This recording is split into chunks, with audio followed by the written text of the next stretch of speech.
માળિયાહાટીના ભંડોરી ગામમાં ફરિયાદીના ઘર પાસે ફાયરિંગ કરનાર ગંભીર ગુનાના આરોપીઓને ગણતરીની કલાકોમાં પોલીસ દ્વારા અટક કરવામાં આવી છે.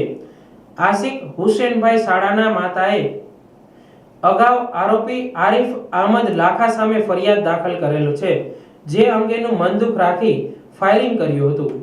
આરોપી આરિફ અહમદ લાખા અને ગફાર ઉર્ફે કારિયો નૂર મોહમ્મદ કાતિયાર બને ગડુના રહેવાસી ફરિયાદીના ઘર પાસે મોટરસાયકલ ઉપર આવી ફરિયાદીને ડરાવવા માટે ફરિયાદીના મકાનના કમ્પાઉન્ડના લોખંડના બંધ ડેલા ઉપર દેશી હાથ બનાવટની લાંબી બંદૂક વડે ફાયરિંગ કરી ડેલામાં નુકસાન કરી ભાગી છૂટ્યા હતા.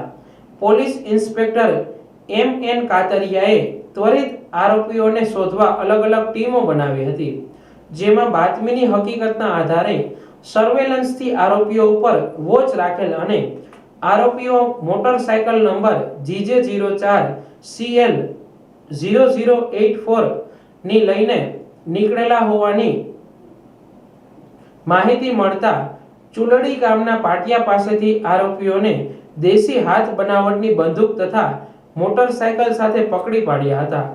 આરોપી પાસેથી દેશી હાથ બનાવટની બંદૂક, યામાહા કંપનીની R15 motorcycle, mobile phone, bullet, છરા સહિત મુદ્દામાલ કબજે કર્યો હતો.